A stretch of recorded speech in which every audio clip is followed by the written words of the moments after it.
On this week's NESN Patriots podcast, we will discuss how the Patriots can rebound from their last-second loss to the Miami Dolphins, and we will discuss their upcoming matchup against the struggling Pittsburgh Steelers.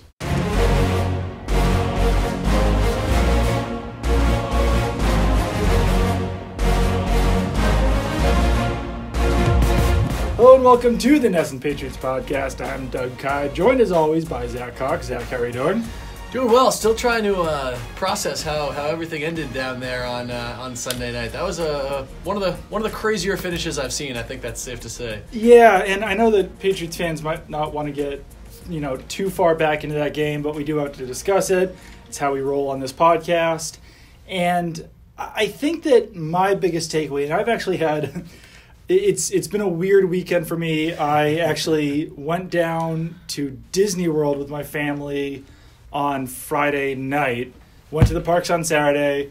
Drove down to Miami after some weird instances in Disney that I won't get into on Sunday morning. Drove back on Sunday night. Went back to the parks on Monday. Left Orlando for Boston on Tuesday. So, quite frankly, until now, I haven't really been thinking about this game too much just because so much other stuff has been going on. But, with some time to think about it, with some time to digest it, my biggest takeaway is really just that I think the Patriots thought they had that game in hand basically on their final offensive drive. I think that, once they got down near the goal line, they were like, okay, well, we've got this game in hand. And they probably expected time to run out. Then it didn't. They kicked the field goal to go up, 5 points? Yeah. And then even after they kicked back off to the Dolphins, they got to the 31-yard line. I think that they were still probably thinking at that point, all right, what's the worst that's going to happen? They'll either throw a Hail Mary, they'll do a lateral desperado play, as Bill Belichick said, and then we'll get out of here with a win. And even on the play, it looked like they still thought they had the game in hand because no one was really showing, everyone seemed to think that someone else was going to make the tackle on that play. And no one made the tackle, and then Kyed and Zack got in for the 69-yard touchdown. So, I think that as far as the Patriots go, that's got to be one of the worst losses that you can possibly imagine just because for about 10 minutes there, they thought they had won the game, I think, as far as what I could tell. I think we all thought they had won the game, too. I know us as most reporters, we were just kind of wrapping up our stories to write from the game and kind of setting up our post-game plan. We're like, all right, yeah, we'll write about Rob Gronkowski kind of having a good comeback game. The defense really struggling against the run, but kind of locking it down in the second half. And then we look up and Kyed and Zack is just running down the field and the stadium is going crazy. It was the biggest takeaway for me is probably the biggest takeaway for everybody that Rob Gronkowski was on the field for this play. Yeah. It just seemed like the Patriots were they had lapses in judgment at two of the most crucial points in the game. The first being at the end of the first half where Tom Brady took a sack saying, or as he said afterwards, thinking that the Patriots still had a timeout when they did not. That prevented them from getting at least a field goal out of that drive at the end of the first half, which started with Albert McClellan's blocked punt. Mm-hmm. And then the even more kind of egregious instance later in the game where Bill Belichick it looked like he just trotted out. He's like, all right, here's the Hail Mary defense. Let's just send Gronk back there. I don't know if obviously Bill Belichick knew the situation. He knew, and everybody that we talked to after the game, all the defensive players said, yeah, we knew Ryan Tannehill isn't going to throw the ball 75 yards into the end zone. We knew this was going to be, even if it was a Hail Mary, it would have been one that landed at the 20-yard line or whatever, and you'd still have to make a tackle afterwards. That's why it's so baffling that Rob Gronkowski was in the game at this point at such an important position because if you watch the replay, especially if you look at it from the end zone view, if any real defensive player is in the game, he makes that tackle at the 15-yard line, right, even if all the kind of laterals and everything that preceded it happened. So the fact that Bill Belichick really kind of hamstrung his team on that play, and you kind of almost feel for Gronk on that play. He took a bad angle, he stumbled, he missed the tackle, but he's a 6'6" tight end who is basically at 40% of his health and athleticism that he was earlier in his career. You're not expecting him to make a tackle on a guy that's as quick and shifty as Kyed and Zack. It's moments that you don't expect from this Patriots team that kind of came back to bite them in this game. It was just a strange finish. Yeah, and obviously you want someone who's big and can jump and possibly who can box out there on a Hail Mary. So, I mean, not even getting into the situation where obviously the Dolphins weren't going to throw a Hail Mary. You want someone, I guess, like Gronk back there, but I almost think that his offensive position, it influences the idea of having him back there because, like, you wouldn't have Dietrich Wise as the last line of defense. And, like, as far as, body shape and, Gronk's a better athlete than Dietrich Wise, but you wouldn't have Dante Hightower as the last line of defense. You wouldn't have Kyle Van Noy as the last line of defense. And those are, the defensive players with the same athletic traits as Rob Gronkowski. And those guys are a little bit smaller than Gronk, but they can move as well. I don't understand why you don't have Obi Melifonwu in that position. And maybe it's just... Maybe you haven't practiced it enough, and Obi's a new player to this team. But, I mean, there's no one who can jump higher on this team than Obi Melifonwu. So if your main goal is getting someone who can knock down a pass higher than anyone else, then you're going to want Obi, who's 6'4", flat. He's not any less than 6'4". Yeah, he's a large man. He has a 44-inch vertical leap. So no one can reach a higher point than Obi. Even Trent Brown, who's 6'8", add his height, his length, and his vertical leap, he's not getting higher than Obi Melifonwu. Rob Gronkowski isn't getting higher than Obi Melifonwu. Dietrich Wise, and those are the longest guys on the team. So I think that, an Obi might not be the best tackler on the defense or anything, but certainly a better tackler and more experienced tackler than Rob Gronkowski would be. And he actually has the athleticism to track down a guy like Kenyon Drake in that situation. Yeah, I mean, we won't continue to belabor this for so long, but in my mind, the tackling in that scenario is exponentially more important than the leaping ability and the ability to knock it down. Because let's say they do throw a Hail Mary and the ball lands at the 15-yard line. Who cares if he catches it at the 15-yard line? If he catches it, regardless of what happens there's going to be a group of defenders around there. Somebody's going to have to tackle him. You want your best tacklers in there. You want a guy like Rob Gronkowski or like Josh Gordon in there if the ball's going into the end zone or at the goal line, and you just want to jump up and swat it down. If you know the ball's going to land far outside the goal line regardless, you need your best tacklers in there, or at least you can't have a guy in there who can't tackle, like Rob Gronkowski. And that's not a knock on Rob Gronkowski because he's obviously a fantastic offensive player, but he's not a safety. He probably hasn't tackled in any significant capacity since, high school, maybe? Probably, yeah. So, yeah, it was just a strange call, strange play. And also weird that, speaking of Obi Melifonwu, weird that he didn't play any defensive snap, or any snaps at all. Yeah, that is very strange, It's very rare for a team to activate somebody who's not, other than the backup quarterback, who doesn't play any snaps on defense, on offense, or on special teams. But that's just kind of a tangent there. I'm not sure what was up with that. To take a more positive spin on this game, which I don't know if Patriots fans want to hear that or not, but a lot of positives from this game. Yeah, it's kind of funny that if you take out that last touchdown, which obviously it's impossible to do, but just based on the story that I was writing to finish the game, the defense actually, I know that everyone is really low on the defense right now because of that last play, but they really pulled things together there in the second half. They only allowed one touchdown after the midway point of the second quarter. They forced punts on 6 of their last 8 drives. They had 6 sacks in that game. They didn't generate any turnovers, correct? Other than the blocked punts? No, they didn't generate any turnovers. But the 2 blocked punts were good. Those are basically turnovers. Yeah, they're basically turnovers. They gave the Patriots the ball at a decent field position there. And then Rob Gronkowski had a good game. Josh Gordon had a good game. Julian Edelman had a good game. Tom Brady, before he had some weird, knee adjustment, had a good game in there. So I think if you took out that last play, obviously, which is impossible to do, I think a lot of people would have actually come out of this game with a lot of positives. And obviously you don't at this point, but it is amazing how just, 69 yards and 15 seconds, whatever it was, changes the course of the entire game. Yeah, absolutely. I mean, all those positives that you mentioned were kind of the big takeaways for me. The Patriots also did a much better job on third down. They only finished with 56% because they kind of struggled a little bit there in the second half, both on third down and in the red zone. But for much of the first half, it was really a story of them, at least offensively, kind of righting the issues that they've had over the last couple of weeks with Rob Gronkowski really coming through with arguably his best game of the season, if not his best game since week one. And Tom Brady really spreading the ball around well to Josh Gordon and to Julian Edelman, both of whom had fantastic games.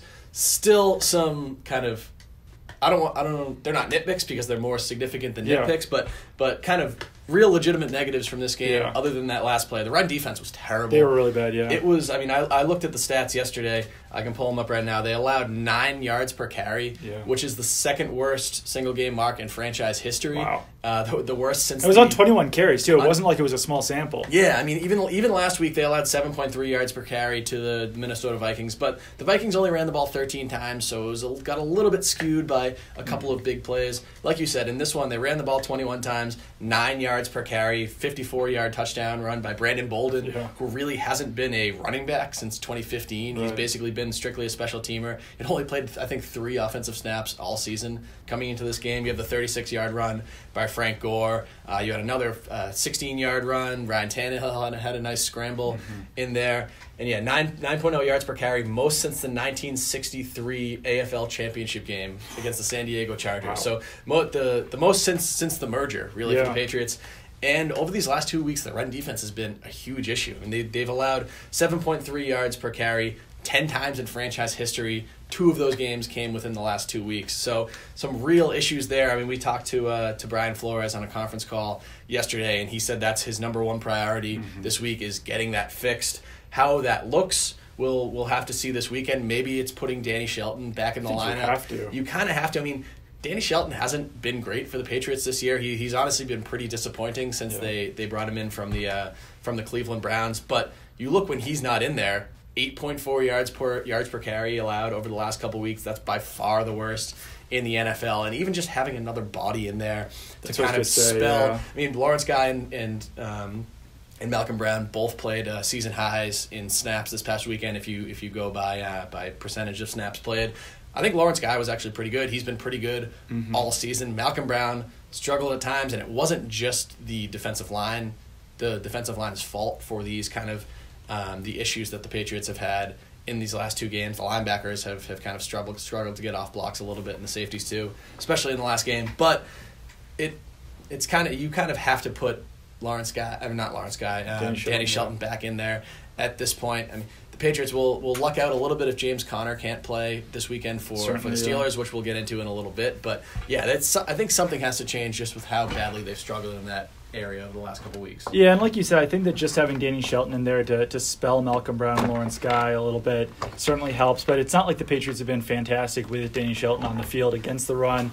Opposing teams are averaging 4.73 yards per carry when Danny Shelton is on the field. They're averaging 4.81 yards per carry when Danny Shelton is off the field. So it is still an improvement with Danny Shelton on the field. And obviously, but, 4.7 is terrible for yards per carry. And that's, right around the team average right now. They have really struggled all season with that.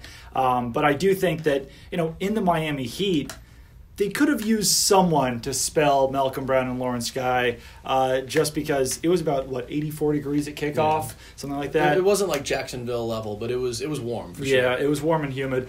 So one other thing that, a takeaway from that game that actually gets us into this week's matchup against the Steelers is that Jason McCourty really struggled against Kenny Stills, and he was actually replaced by undrafted rookie J.C. Jackson as the team's number 2 cornerback right around the midway point of the second quarter. McCourty allowed 4 catches on 4 targets for 81 yards to Kenny Stills. And then once J.C. Jackson started covering Stills, Jackson only let up 1 catch for 15 yards on 2 targets. Some other players like Devin McCourty also let up some catches to Kenny Stills, but Jackson was definitely a significant improvement over Jason McCourty after he came into the game as the number 2 cornerback. And that leads me to think about how the Patriots are actually going to cover the Steelers wide receivers in this game, because they basically have 2 number 1 receivers in Juju Smith-Schuster and Antonio Brown. Smith-Schuster actually has had a more productive season from a catches and yards standpoint. Antonio Brown has 12 touchdowns to Smith-Schuster's 6 touchdowns. So both of those guys definitely require a lot of attention. And in my opinion, I think the Patriots' best course of action would be to have Stephon Gilmore, who's also 6'1", over 200 pounds, cover Juju Smith-Schuster, who's 6'1", 215 pounds, and then you put the added attention on Antonio Brown, because I think that Gilmore actually could probably handle Smith-Schuster decently well in this game. He is only a second-year player. Gilmore's done a very good job against wide receivers of Smith-Schuster's size. And I actually think, and I know this might seem a little wild, I think that J.C. Jackson might be the answer for Antonio Brown. J.C. Jackson, with help over the top, I think you throw Jackson to the Wolves. See exactly what you have in him, because he has been pretty much unbelievable this season. He has not allowed a touchdown. He's been in coverage on 3 interceptions. He has 2 of them. He's only allowing a 40 passer rating this season. It's all a small sample size, but if he can be that good against other receivers, see what he can do against Antonio Brown. And if it doesn't work out, then you readjust and you either put, Jason McCourty with help over the top on Antonio Brown, you put Jonathan Jones with help over the top on Antonio Brown, or maybe you even shift Stephon Gilmore over to Antonio Brown. But J.C. Jackson with help from Daron Harmon or Devin McCourty might be the answer in this game, with Stephon Gilmore covering Juju Smith-Schuster. I don't know. What's your thoughts on everything here? I definitely agree with the with having Stephon Gilmore and Juju Smith-Schuster for this game. It seems like a classic kind of Patriots style where you put Stephon Gilmore on their, I guess you would still call him their number 2 receiver, even though he is having the more productive season, and then you kind of double or bracket or at least give help to your number 2 cornerback on their number 1 receiver, Antonio Brown. Because whoever you put up against Antonio Brown, I think he's going to need some help regardless, just because maybe Antonio Brown isn't quite the receiver. Maybe he's not quite as dominant as he has been in recent years, but he's still one of the better, if not a top 5 receiver in the NFL still. So I am interested to see how they do that, because I don't know if it would be an overreaction or kind of a reactionary move to sort of demote Jason McCourty permanently after this last game, because he did struggle against Kenny Stills in this past week, but he's been good for basically 90% of this season, ever since he took over as a starter. I mean, he had a large hand in shutting down Adam Thielen just 1 week before that, so I don't know if you want to kind of totally take him out of that spot. But like you said, J.C. Jackson has really impressed as his role has kind of continued to grow this season. The stage hasn't looked too big for him as he's kind of risen up the depth chart from sort of a sporadic player to the number 3 cornerback to for the second half of last week's game, the number 2 cornerback. So I guess I wouldn't be surprised if they had him in this role in there this weekend.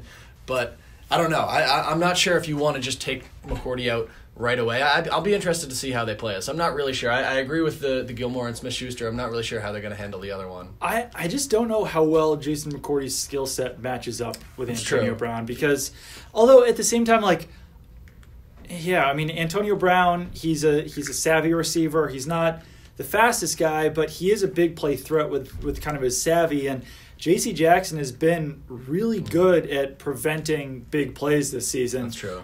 He has had some pass interference penalties, so Steelers might be able to get some good plays out of Jackson if he commits any penalties. But, I mean, Jason McCourty himself has said that, he's never really seen anyone better at covering the fade route, which is kind of the deeper route that Antonio Brown can run. So, I don't know. It also seems like moments aren't too big for J.C. Jackson. He's not a guy who gets overwhelmed out there. He's a gamer. Sure. So, I mean, it might not be the worst idea to throw him out there. And some more interesting stats here from NFLGSIS.com. Patriots are allowing only 5.3 yards per passing play with J.C. Jackson on the field. That rises up to 6.38 yards per passing play with him off the field. So overall, their passing defense has been much better with him on the field. And just while I'm looking at this site as well, John Simon has been a welcome addition to the team. They're averaging 1.3 fewer yards per carry when John Simon's on the field and 1.15 yards per passing play fewer when he's on the field. So I actually wouldn't mind seeing him get some more action over the last 3 games of the season into the postseason, because he might be a better answer there on the edge than some other guys like Keontae Davis and Dietrich Wise and Derek Rivers. So it seems like a lot of people had some good things to say about John Simon over the last couple of days as well. Yeah, Belichick and Brian Flores both really raved about him on the Patriots coaches conference calls yesterday. And John Simon's a guy that, if you look at the stat sheet you don't really see much. No. He did have a sack, a pretty big sack in this last game against Miami on third down against Ryan Tannehill. But if you actually watch him play and you see the kind of impact he's made, he hasn't been he doesn't wow you. He hasn't been a superstar by any means, but I think he's played really well. I think he's been a really, like you said, a welcome addition to this Patriots defense. They've used him a lot in that amoeba kind of playground, whatever you want to call it. We used to call it the creeper when we ran that back in high school. But he's been involved in that. He's kind of moved around a little bit. He's played some off the line linebacker, some on the line, and I think he's just been a really good addition in there. And one more point, going back to J.C. Jackson, I think you can almost make the case at this point that he might be the Patriots Rookie of the Year over Sony Michel. I don't think he's there yet, but if Sony Michel kind of doesn't sort of return to the form that he showed before his injury and J.C. Jackson sort of continues to rise, he's at least in the conversation there right now, which is a little bit surprising considering for the longest time Michel was really the only rookie that was making any sort of impact on this team. Yeah, that is a good point actually. The Patriots rushing attack has just been so unbelievably inconsistent this season because there were games where it seemed like Sony Michel was, on pace for a 1,000-yard season, like he was going to be, a really big threat over the second half of the year. And over the last two games, against the Vikings, they put up the numbers, but it wasn't really the prettiest performance by the rushing attack. Yeah. I'm not sure how many yards per carry Sony Michel averaged in that game, but it certainly wasn't much. And now, in this last game, the Patriots only averaged, I think it was 2.6 yards per carry against the Dolphins.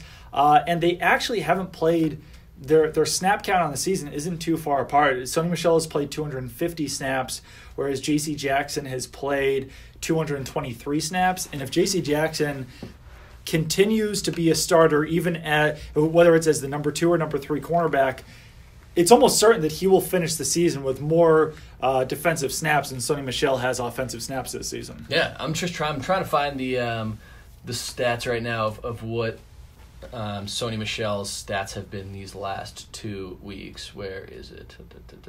Okay, yeah. So last 2 weeks against the Minnesota Vikings and Miami Dolphins, Michel has 37 carries for 120 yards, which really is not particularly impressive for a guy, especially after he had that game against the Jets where he really kind of went off in that first game back from his injury. So it's been a little strange that the Patriots rushing attack has kind of, I don't want to say it's ground to a halt, but it's really kind of taken a step back since Rex Burkhead came back, which is a surprising development because I think we all expected it to sort of flourish even more just because Burkhead's presence there kind of adds a whole nother dimension and it makes it much more kind of variable and much less predictable. But he has 11 carries for 22 yards since he came back.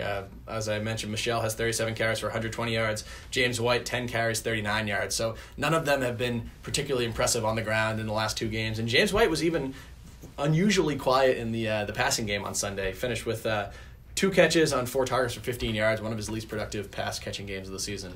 Yeah, it's definitely been odd for Rex Burkhead because before he suffered the injuries early in the season, he was a little bit ineffective. He's been a little bit ineffective since he's come back as well. So I'm not really sure what's going on with Burkhead, but we all expected the Patriots offense to really kind of explode once he was back, once all these pieces were back. And the offense is playing well, but they didn't put on a show against the Vikings. Obviously they couldn't keep up with the Dolphins in this game with that last play, but it just hasn't.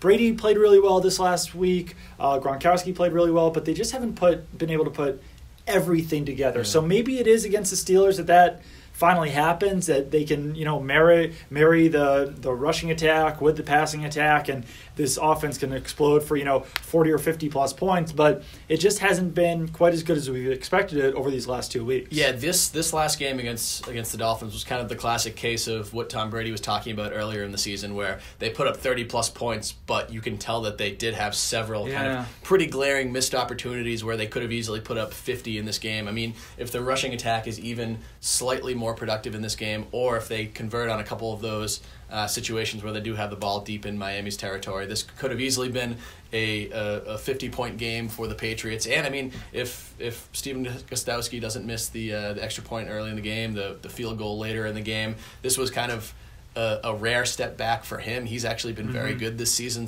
after kind of struggling a bit over the last 2 years. But, yeah, definitely a step back for him in this game, just to kind of the story of missed opportunities overall for the Patriots offensively. Yeah, and there's been some Patriots fans calling for Steven Gostkowski's job, which That's is way too premature. Always hilarious. He's actually when that happens. I mean, nobody really notices kickers when they're playing well, but he's actually been very good over the vast majority of this season. I think it was till last week he hadn't missed an extra point or a field goal of less than 50 yards. So he's been solid. He's had a bad game, maybe a rough couple of weeks, but no need to be calling for Steven Gostkowski's job right now. Really quick before we get out of here, let's discuss the Patriots' playoff situation right now. They are still the number 2 seed in the AFC. They would need the Chiefs to lose 2 more games, and the Patriots have to win out. It seems, I think the Patriots will win this week against the Steelers. I don't know what the line is in this game, but it definitely matters if James Conner plays in this game or not. But the Chiefs, the possibility still exists for the Patriots to get that number 1 seed, which is kind of wild, but the Chiefs don't look quite as dominant in the last few weeks.